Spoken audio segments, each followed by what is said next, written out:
This is Squawk Pod from CNBC, and today's episode, we're bringing you the best of Squawk in Paris for the 2024 Olympics. Joe, Becky, and Andrew are on the ground and beside the Olympic beach volleyball court and on the fencing piste. Knock his sword aside or his saber aside and come back and slash his face quickly. Show me with your pen. Yeah, with your Ready? pen. They caught up with history's most decorated Olympian, Michael Phelps. At the Olympic Games, absolutely anything can happen. And with European Central Bank President Christine Lagarde, who's there. Fun fact, she's an athlete herself, a former artistic swimmer.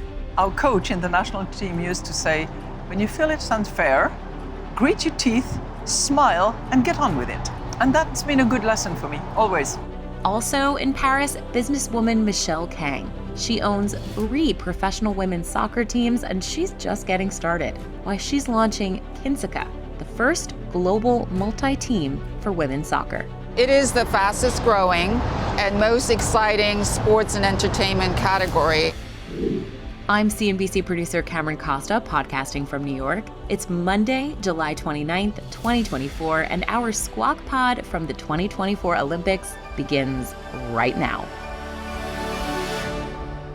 Good morning, everybody, and welcome to Squawk Box right here on CNBC. I'm Becky Quick, along with Joe Kernen and Andrew Ross Sorkin. We are live from Paris, France. That's where the 2024 Olympics are underway, and there are some big headlines that are making place already.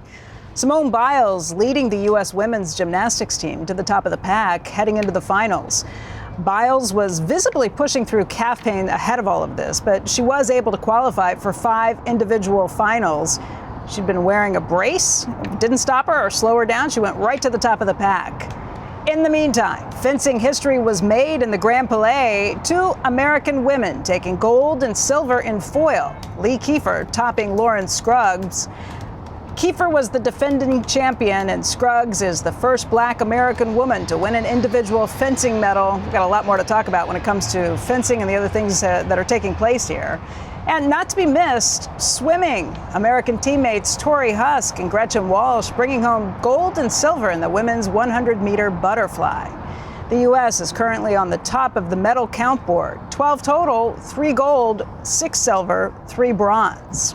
I was there when I saw Tori Husk and Gretchen, and it was pretty amazing to see them gold and silver and then hugging each other in the water when it was all over, because they were literally in the same 2 lanes, literally next to each other. Exactly. It's like a huge feeling of patriotism and loving what the games are all about and seeing all of this. That's part of what it all is. It's kind of amazing to see them go up there. And by the way, then they stood on, I don't know if you saw on the podium, they stood together at the top. And held hands. Yep, yeah, it was really great. They were doing it too. We've taken the early lead in the medals, and I say we, I guess. We. We. We. You know, we. Yeah. You know, I've tried to speak a little, and it's not going well. We're not doing it. Yeah. You know, do you say merci? Merci. Merci beaucoup. Merci. Merci. You do. Well, you do say. I do say it here and there. Everybody knows what thank you is, so I mean, that's one hell of a green. Represent it. Yeah. As always. Look, that's a heck of a green screen, isn't it? Yeah, it's not a green screen. We are actually here. Stop letting conspiracies take over with this. Anyone believes? Yeah, that would be an unbelievable green screen. No, we're here. Meantime, we are here, and I want to tell you about the opening ceremonies, because they attracted 28.6 million U.S. viewers on NBC and the Peacock streaming service. It's the biggest audience since the London Games 12 years ago. More than 2.5 million people watched on Peacock, making it the top entertainment event ever on that streaming service. And we're going to talk a lot more about some of the big stories emerging from these games with NBC's Sam Brock in just a couple of minutes. And it really has become, guys, almost the Davos, if you will, of Olympics, because celebrities and CEOs and world leaders all descending on Paris to watch these games. Guys, it feels like, we're talking about sort of what the Olympics over the past couple of years, it hasn't had this kind of energy, because, there was Tokyo, this is sort of a post-pandemic, even back in Rio, that Zika was taking place. Right, I remember. London was one of those events where everybody descended, and here we are in the summer in Paris, and it's not just a sporting event, it's really actually, I think, bringing people from all across the world together. Plus, obviously, in the business world, clients, this has become sort of a great place where people are entertaining all their clients. Everywhere you go, you can see shops that have been set up by the vendors to host their clients. Right. There's signs outside, there's a lot of security that goes along with it. But I think this makes Davos look like nothing. I mean, I think that's selling it short to call this the Davos. I'm just in the business world. In the business world, that's what this is. Become a sort of a moment that people are just having meetings all over the place in between all of the different matches and games. Don't say Davos while we're here. Don't remind me. And then we're freezing and everything. This is a lot better. This is a lot better. It's Paris. Done both. In summer. Paris in the summer, exactly. Joining us now is NBC's Sam Brock, and people are already yelling at me on Twitter, Sam, that Australia's in the lead with gold or something. We've got 3, but our total medal count, this is going to be for the whole games. Someone on Twitter picking on you, Joe. I can't even imagine that. Already, about whether we're really leading, because I said that earlier. Are we leading? We are leading in total medals, right? Total medals. Let's focus on that figure, which is 12. The next closest country is France, which has 8. So the U.S. is doing really well right now. And I will also add, I covered for NBC Sports Beijing and Tokyo. There were no fans in the stands or in the arenas. This environment right here is a completely different ball game. No pun intended. The electricity is just so vibrant. It's been an incredible experience to see firsthand. And let's talk about some of those medal counts, Joe, as you mentioned a second ago. So swimming really has been the engine in all of this. You have Tori Husk and Gretchen Walsh last night, who won gold and silver respectively. That's now 2 medals each for them. That's 4 medals of the U.S.'s 12 right out of the gate. Nick Fink, 31 years old. He is the oldest member of the U.S. swim team. He did not win a medal back in Tokyo. He said he brought his podium sweats. He didn't get to wear them. He felt so regretful about that. And he just won a silver last night in his respective event. So you're talking about a team now that is seeing a lot of firsts and athletes that are achieving the greatest of their possible feats for the first time. That's been amazing. Fencing, you have Lee Kiefer, who won back-to-back golds in individual women's foil. So all of these accomplishments so far, the U.S. is in the lead. And I know you want to look forward as well. There's some fencing video. Right. You have basketball today. The women's basketball team is going for their 8th consecutive gold medal.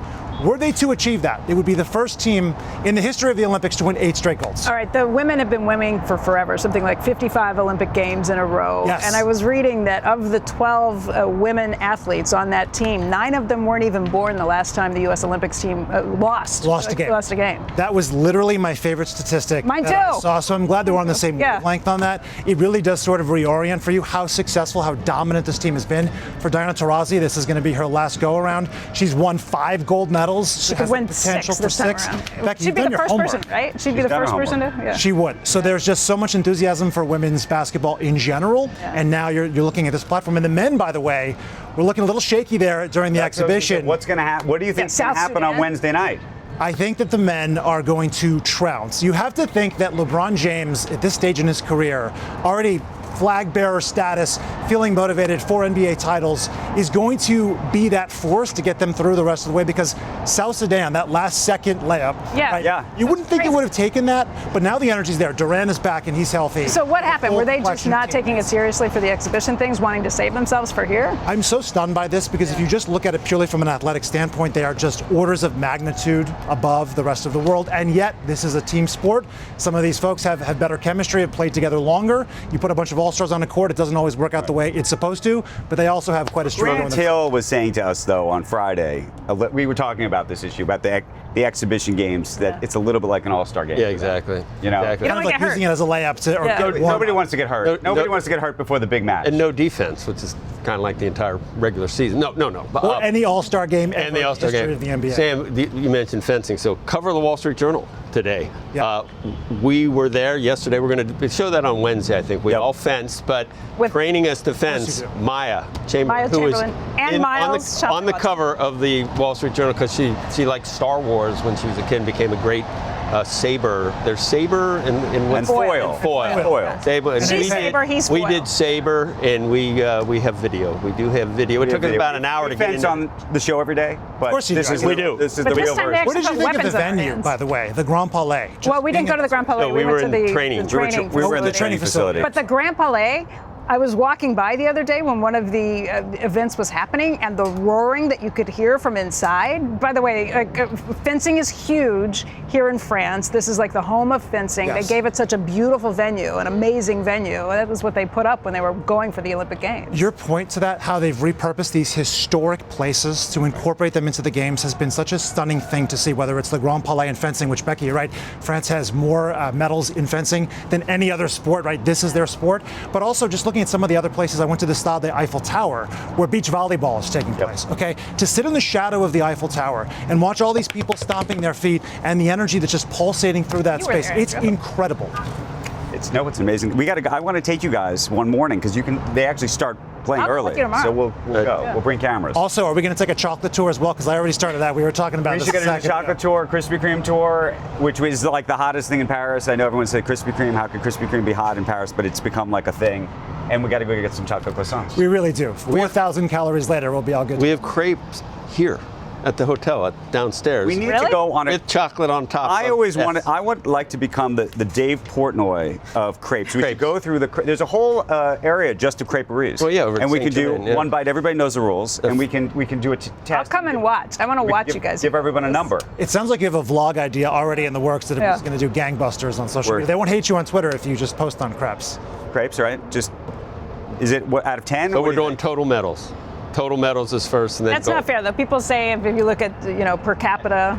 But then there's also people telling me, look, some of these people are from other places, but they go back to other places, but they are American now, and so that's a whole thing. That is a whole other conversation in its own right. I would like to say that don't you think total medals should be the benchmark by which we're viewing success, or do you think? Well, if you have a lot of, if you're an American, you should go for it. Yes, if you've got 320 million people or more. Yeah, I mean, I get it. It's in that spirit of the Olympics. Maybe we should look at it lots of. Al Davis, just win, baby. I don't care. There we go. Yeah, Al Davis is channeling his inner spirit right there. Just win.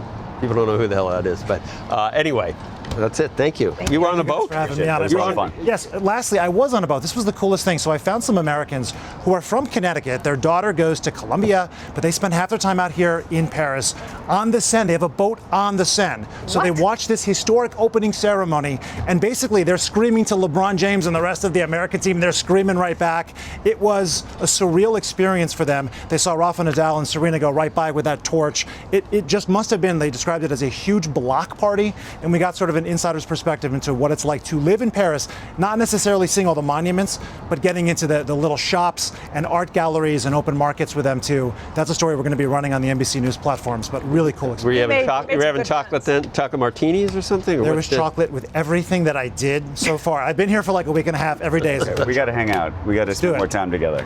Thanks, Sam. Thank you.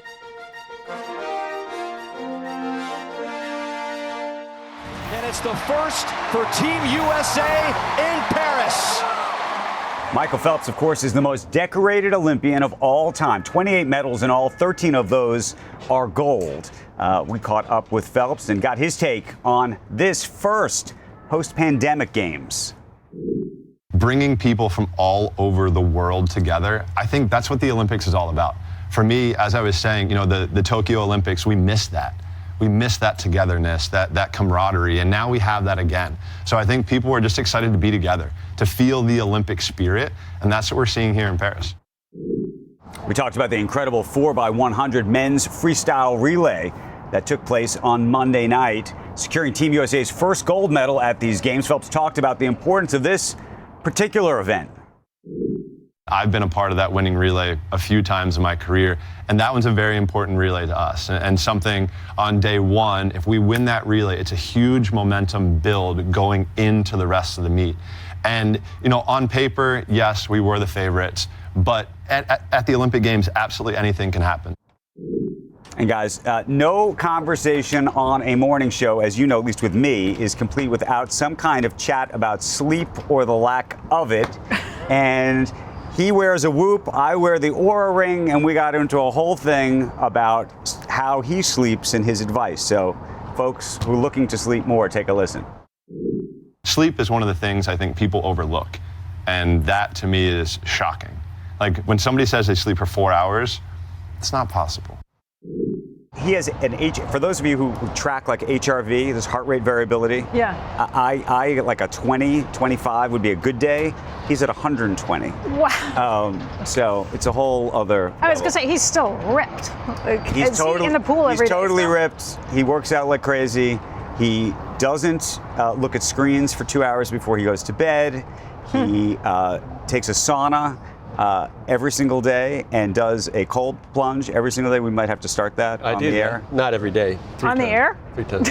We could try that Nobody on the air needs too. to see that. Yeah. And that's how he says he sleeps. Sleeping like today till past 8 is a help. It helps a lot. That was this morning, yeah. Right? It's like a revelation. Yeah. Not to wake up at 11, with a up 4 at on the 8. clock. Yeah. It was I feel pretty good. It is amazing. Sauna? And that was really cool. If you look up sauna, 20 minutes 3 times a week, you don't get dementia. He also, by the way, interestingly, Really? If you Google it, you don't get dementia. Sauna, but he's not into the regular kind of sauna. He's into the, red, what is it? Lights. Infrared. Coming up next on Squawk Pod, more from the Olympics in Paris, an interview right at the intersection of sports and business. It's European Central Bank President Christine Lagarde. She led the International Monetary Fund too, but before all that, she was a competitive synchronized swimmer for the French national team. She's in Paris with our anchors, sharing her lessons from sport. Things don't happen randomly. You have to work hard. You have to earn it. The fact that it's a team effort, you're not going to succeed all by yourself, even if you are super, super good. We'll be right back.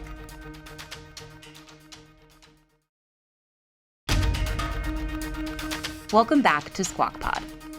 You are watching Squawk Box on CNBC, live from the 2024 Olympic Games. I'm Becky Quick, along with Joe Kernen and Andrew Ross Sorkin. While we're here in Paris, I caught up with the president of the European Central Bank, Christine Lagarde. We all know her from her role in global finance, but she's got a fascinating history as a competitive artistic swimmer, which is in part why she's here at this year's Olympics.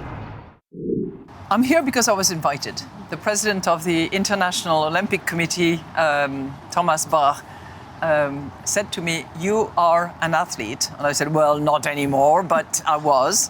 He said, "Well, you have to come because the games will be amazing. And I really would like you as a former athlete to be there with us to celebrate the Olympic spirit and the achievements of the athletes." So that's why I am here. For those who don't know, you are a former artistic swimmer, a synchronized swimmer. Yep. Tell people a little bit about that. How did you get started? What first got you into a pool and when? That was back in '67. So I started practicing because my friends were doing it as well. And then came '68. In '68, you had all this rioting and mess everywhere. My parents at that point said, "You can go to the swimming pool as much as you want. Hang out at the club, but just stay there." So that was the deal. No messing around in the streets of my hometown. So I went to the swimming pool every day, and I was practicing and swimming and practicing with my friends. And you get better and better simply because you work harder and harder. That's how I got really started. And then competition came along, and fortunately, it was never in my days an Olympic sport. I did European Championship, I did major events, but never the Olympics. So it's a beautiful moment for me to watch and to enjoy those young girls who are swimming, synchronized swimming. I mean, there have been people who sometimes say that it's not really a sport. What do you say to them? I say to them, stop you and just try. Just try. Because it's a super hard sport. It's one where you have to swim really well. It's one where you have to hold your breath for, I can still swim 50 meters underwater. Wow. Okay? But in those days, it was at least 50 meters underwater. And it's one where you have to be very, very aware of your vertical. You have to be extremely precise, and you have to pay attention to details. So it brings together the techniques of an athletic sports, but also the details of almost ballet together, and a sense of music and rhythm, and a sense of the team. So good luck to those who say, it's an easy sport. No, it is not. It's really hard. And by the way, you have to do it all while you're smiling the entire time. That was something that my coach used to say, because it's a sport where you learn about effort, teamwork, but you also learn about something that is unfair. Because it's you have technical figures that you have to do before you do the team events, and those technical figures are judged by human beings. Judges, they look at you, they give you a particular note depending on how well you do or how well they think that you do. And there is often an element of injustice about it because you feel that you did really well and they think that you didn't do so well. So our coach in the national team used to say, when you feel it's unfair, grit your teeth, smile, and get on with it. And that's been a good lesson for me, always. How do you carry that forward? How are the lessons that you learned as a swimmer things that you can still rely on today? Grit your teeth and smile in adversity is one that I always have with me, and I recommend it to my team as well. Sense that things don't happen randomly. You have to work hard. You have to earn it. The fact that it's a team effort. You're not going to succeed all by yourself, even if you are super, super good. Resilience. You can fail, but you have to bounce back, get back on your feet and try again. I think all that works in real life and in your job as well. Have you ever had moments, you've been through so many crises in your time as a leader here, as the IMF, as the finance minister here in France. Have you ever had moments where you have to go back on your training, whether that be grit your teeth and smile, whether that be breathing exercises? What do you kind of utilize today? Yeah, it's really good question, because I do keep these breathing habit that I have.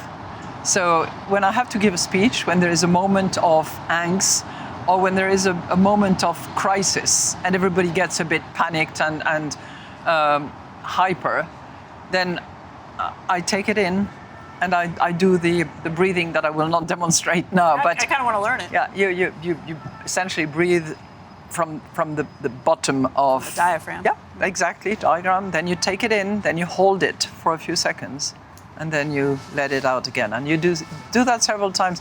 It just calms you down. And yeah, I still do it. When's the last time you did it at a work environment? I'd say I do that before any governing council meetings. Any speaking engagement. Speaking engagements are the ones where you think to yourself, okay, am I going to keep the audience interested? And you have to have enough confidence and enough calm about you to do it. When you were a teenager, you were in Washington too. Yep. You swam while you were there? I was just out of the national team in France, and I was excited to go to the United States, to live there. I was 17 at the time, but I was very disappointed that I was giving up my membership in the national team. So what happened is that my American family, Marion and Bill Atkins, were so good. They tried super hard in Washington, D.C. back in '73. They tried to find a synchronized swimming club, and there was one at the Rockville Jewish Community Center. So we went. I showed what I could do, and they said, okay, we'll take you in. So I joined the team, and I actually swam with the team in the U.S. National Championship. Wow. That was cool. You had a pretty incredible year when you were there. You were also involved with helping doing some translation at a congressman's office, too. What happened? Well, it was... I had to be an intern for a period of time at the end of my school year at Holton Arms. And I was lucky to work for Congressman Cohen. He then became senator and then became defense secretary for President Clinton. But Bill Cohen was he was my first boss. And he was the youngest member of the House Judiciary Committee at the time of Watergate. And I was translating into French the letters that he was sending to his constituents, who on the border of Maine and Canada spoke essentially French. So that was my job for a couple of months, and I just loved it. All right, Lagarde's obviously very closely watching the Olympics, not only for the medal count, but also what it might mean for inflation here in France and in Europe more broadly. Now, guys, we all know what it means when Taylor Swift shows up, let's say in Chicago or in the UK. How it was a concern last month that the Bank of England might not actually be able to raise interest rates or to lower interest rates because of the higher inflation potentially from Taylor Swift. Right. So they're keeping a very close eye on that. Well, if the Taylor Swift Olympic effect. The Olympic effect has got to be a lot bigger than the Taylor Swift effect. Well, maybe. Yeah. I would say until someone tells me, well, actually, no, it's got to be. Yeah, it's the building that's gone on. It takes place over years, and she's been tracking that pretty closely, too. We watch what this means from an economic perspective, too. And just last month, there were questions about whether the Bank of England was going to have to reconsider Taylor Swift. Taylor Swift, whether they were going to have to reconsider whether they could cut rates because inflation was a little higher. People thought it was because of Taylor Swift. If that's what Taylor Swift can do to a country, what does the Olympics do not only to France, but to the European economy at large? It's highly debated amongst economists, as all topics, because economists like to have one hand, the other hand. But, it brings additions to the economic relationships through various channels. One is, if you look around at Paris, for the last 3 or 4 years, there has been enormous construction sites, work, infrastructure being developed, transportation extended. So that is going to bring about it has brought about some additional activity, and it is going to be conducive to more activity, better housing and development. That's one. The second one is, if you look around, there is a lot of consumption going on at the moment. People are buying, people are exporting, and a lot of people are coming to visit. So that's, again, another channel. And I think the third one is confidence. We complain a lot about uncertainty, and there is plenty of that around. But confidence is something that is critical to relationships, to economic developments. And typically, large sport events bring about that added confidence that we so much need at the moment. How much exactly? It's hard to say. Right. How do you strip it out as a central banker? And it spreads over time as well. Yeah. Infrastructure typically bring, something around 0.4% additional GDP over a period of time.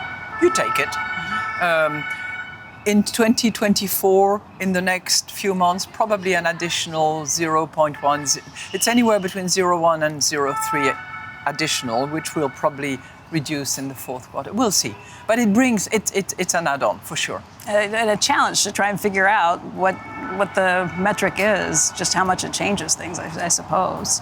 It's very difficult to measure. So if I take the example of France, when we look at services, the service PMI has gone up for the first time last month.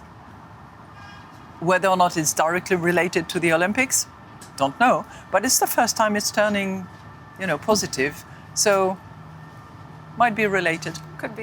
We can only measure that with the level of certainty ex post. So let's see. Next week, the Federal Reserve's meeting, and the markets are watching very closely. What are you all thinking? You're watching closely too, I take it?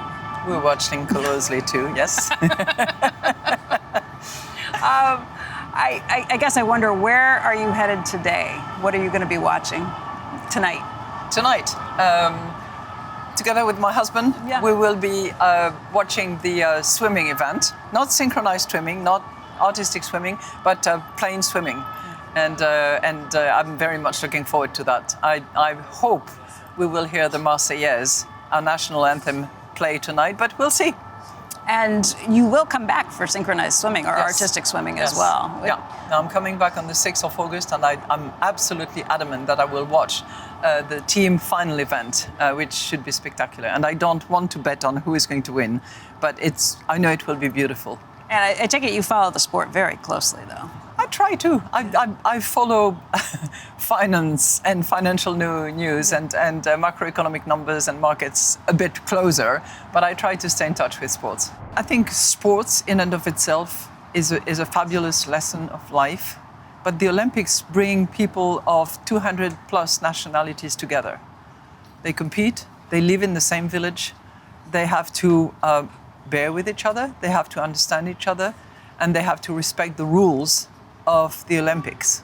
They cannot cheat, they have to compete fairly, they cannot take any drugs, and it's a competition that is organized. I think the Olympics have this beauty about them that all nationalities are there, all athletes are on a level playing field in many ways. Some have better, terms of practice and training, of course, but I think there is a genuine sense of coming together. We are different. There is huge diversity of all sorts, but we are united in the respect of sports. So this is a fabulous lesson, and one that I hope the athletes and those who support them and those who watch them can take away thinking, well, yes, we can and we should live together in peace. Peace is one of the big themes of the Olympics, and this year it was demonstrated. You still swim? Yep. as much as I can and whenever I can. It used to be much easier in Washington, D.C. It's more complicated in Frankfurt, but in D.C. I used to swim every day, every morning, from April to October. Why was it easier there? Just out Because there was a small swimming pool on the top, and I would get up at 5:30 or 6 o'clock, so there wouldn't be anyone, top of my building. There wouldn't be anyone there, so I would go back and forth. Very good at turns, because it was a small pool, but I enjoyed it tremendously. All right, guys, she did not want to front run the Federal Reserve in their meeting this week. She did not want to comment on where she thinks things are headed, but there's so much riding on this. Europe had much higher inflation than we had in the United States. It came down pretty rapidly, too, and then they've been facing some economic pressures. And they already cut. For the first time ever, the ECB cut before the Federal Reserve. Right. And the real question and the weight on this is what happens if the American bank, if the Federal Reserve doesn't cut rates. That's what everybody has been watching and waiting. Yeah. So the expectation is that we will get some dovish speak from Jay Powell this time around. It will pave the way for them to cut rates in September, the next time they meet. And there's an awful lot riding on that. She did not want to shake things up ahead of that meeting. Tease will be next. Coming up on Squawk Pod, the power of women's sports with businesswoman Michele Kang. She owns 3 women's pro soccer teams, and she says we haven't yet tapped the business potential of women's sports. Only 6% of all science and medical research on athlete performance is dedicated to women. 6%, 94% on men. That has to change, right?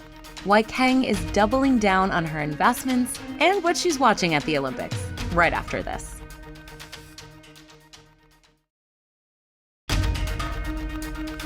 You're listening to Squawk Pod from CNBC with Joe Kernen, Becky Quick, and Andrew Ross Sorkin, all in Paris for the Olympics. Up and Andrew, cue.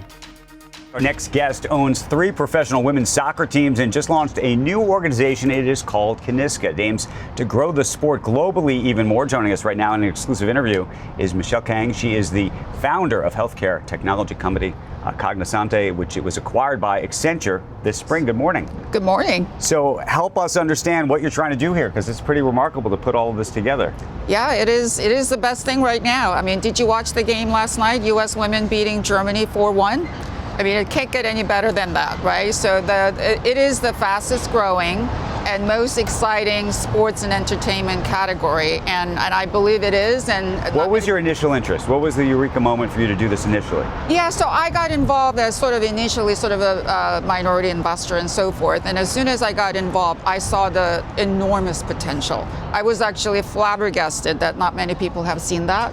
I saw that as not only sport, but as a business, and the sky was the limit, and I decided just to jump in. What year did you first jump in? 2022.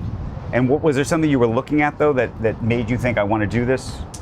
I mean, I think it was actually, me being a woman actually is probably another aspect of it, because it was really deprived of the necessary investment and the attention that was really critical to take this sport to the mainstream. But you weren't a soccer fan before. You never I really didn't watched even soccer. Well, I didn't even play. A lot of people think that I played soccer and so forth. And the joke was that when I started, I didn't even know who Leo Messi was. So people joke about it. But this was really about a passion. Now I became very passionate. But most importantly, it was just an incredible business opportunity. And the potential, the gap between where it was and where it could be was just enormous. But you think, as an entrepreneur, you kind of look at this too, and you think the only way to make this work is to wrap up a bunch of these clubs together. How does that help? What does that allow you to do? Yeah, this is not any different than actually technology companies in Silicon Valley, when you have to actually invest before you knew that you're going to have the first customer. So there's a lot of investment that was necessary. So for example, even to this day, a lot of female teams and players are being trained as if they're small men, because there's not enough data about women's body and women's physiology and all that. So as you know, women's bodies are not the same as men's. And we have sort of a hormone, like the menstruation periods and sleep, and even as little as our feet, the weight distribution when women run is very different than how the weight distributes for men. And yet the sneakers, the cleats or the boots in Europe, basically they call it shrink it and pink it, right? They just use men's boots and make it smaller. And that contributes to actually some of the injuries as well. So fundamental research had to be done about how to make female athletes to perform the best. And only 6% of all science and medical research on athlete performance is dedicated to women, 6%, 94% on men. Well, that's why we had to train our female athletes on men's training manual. That has to change, right? Fundamentally, we had to make our product, our athletes, the best performing athletes. And that means we have to understand their body, their way to help them to perform the best. When you think of the audience and the growth opportunity for the audience for women's sports broadly, how much does it have to come from women themselves versus men? I mean, to me, it's both women and men. Actually, right now, if you look at actually who watch women's football as well as some of the women's other sports categories, it's a lot of actually young families. Actually, a lot of fathers bring their daughters. Right. And then there's another equally big category is young professionals. With a lot of discretionary income and time. So it's actually men and women. It's actually, if you look at it, almost 50-50. Where do you think this is the moment where it pays off? Everybody's talking about the promise right now, but you're investing a lot of money. When do you see the payback for that? Yeah, so I mean, I think if you look at actually Premier League, how long did it take for the Premier League to be what it is today? Like 3 decades. So we're in a hurry, but if you actually look at all the data, it is the fastest growing category. So just for NWSL in the US, just this year, our viewership just doubled in the first half over last year.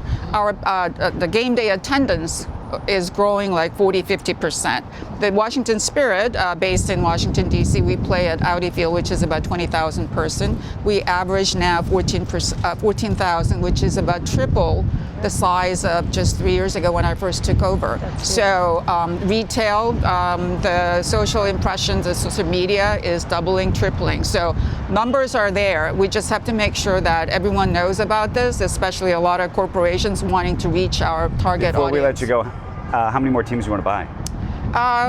Don't know. The sky's the limit. The goal is to really have a global coverage, because this is also about making sure that all the young girls around the world know that this is not just U.S., English, French phenomenon, that when I get a team in those countries, I'm going to bring the same infrastructure, technology, and capabilities to those countries so that they can feel that if I can put my best into it, I can be the next Alex Morgan and so forth. Do you go to Central America, South America, Africa, Asia? Absolutely. There's an incredible talent coming out of Africa, Asia, South America. Absolutely. That's great. Thank you so much for coming. All right. Thank you. Thank you for having me. We're going to keep our eyes on all this, so thank you. All right. Thank you. We've seen some big headlines already. Simone Biles leading the U.S. women's gymnastics team to the top of the pack, heading into the finals. Biles was visibly pushing through calf pain, but was able to qualify for 5 individual finals. Meantime, fencing history was made in the Grand Palais. I have to say, what are you guys most excited about seeing, or what you've seen that's excited you the most so far? Well, swimming last night for me was amazing. Yeah. But I want to see some fencing. Yeah, me too. Maybe some beach volleyball, just because I was there before, and when you're at that right under the Eiffel Tower, it's something. Some gymnastics, if we could see Simone Biles, that would be, I think, on the... Are you more excited about fencing now? I was excited about fencing before we fenced. But now we fenced, and now I'm kind of excited about it too. I can't wait to show the video. And then table tennis. Yes, Table we tennis. were watching that last night at the hotel. Table tennis, the most fun The sport lobby. around. Ping pong. You're not allowed to call it ping pong, though. No, but Becky told me a tip that she got for the fencing. Oh, I thought you meant for table tennis. Nope, for the fencing, that if I had that tip. What's that? Because we were doing the slash, which is that? That's not, that's Maya, foil. we were foil doing saber. We were doing saber. Right.